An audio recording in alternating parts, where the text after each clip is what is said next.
Hey guys, welcome back to my tutorial series. So today I'll be discussing about capitalizing race starts, or basically how to take advantage during the opening laps of the race.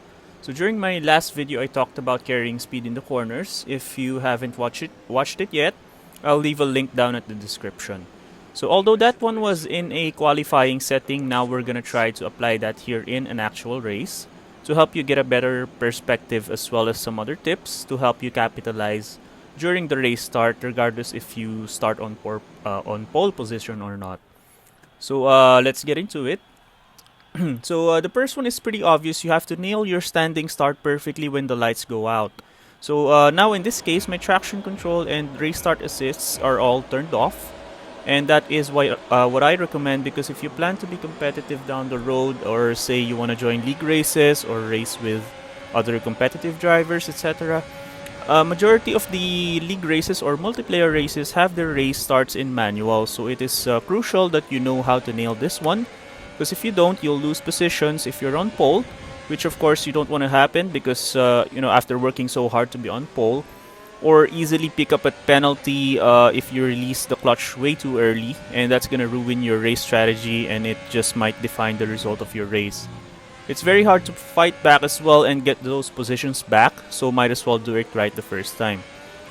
So the next one is try to avoid damage, especially coming into the first turn, because this is a part of the race where it could get very chaotic. You want to keep your front wing in one piece as well, so you can continue on with your race. Sometimes it's okay to lose a position or two if everyone's coming together on the first turn, rather than squeeze yourself in and end up damaging your front wing in the process. So try to keep it clean during the start so as not to ruin your entire race. So let's see that race start once again.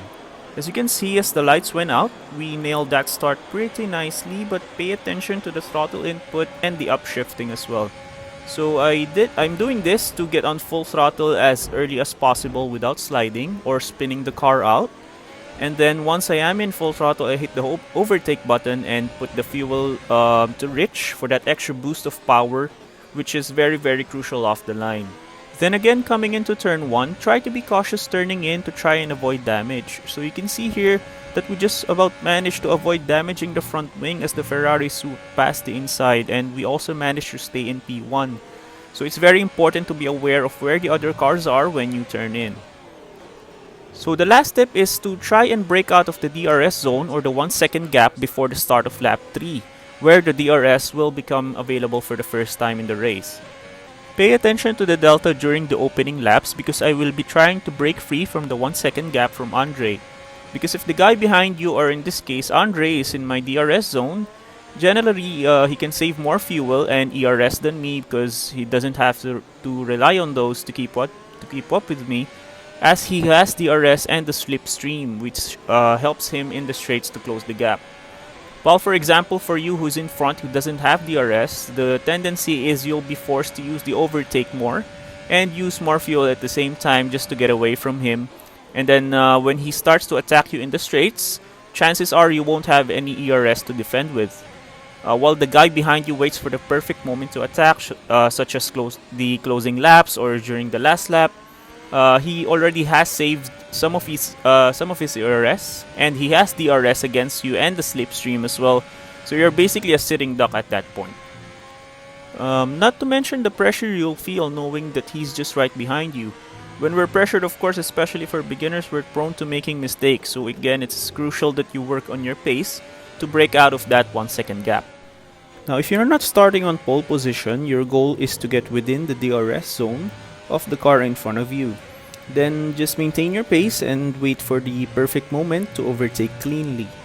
Now, don't be impatient, just remain focused and you'll thank yourself for it later. Also, again, don't forget to avoid damaging your front wing during the start, and try to have enough distance with the other cars coming into the first turn. If you've done these things I've mentioned, then you're on your way to a good result. Just try to work on your pace and be consistent to finish strong. So that's it for this part of the tutorial. Good luck with your races. Hopefully this will help you with your race starts. So the next video that I'll be making is about managing the overtake button and how to use it properly.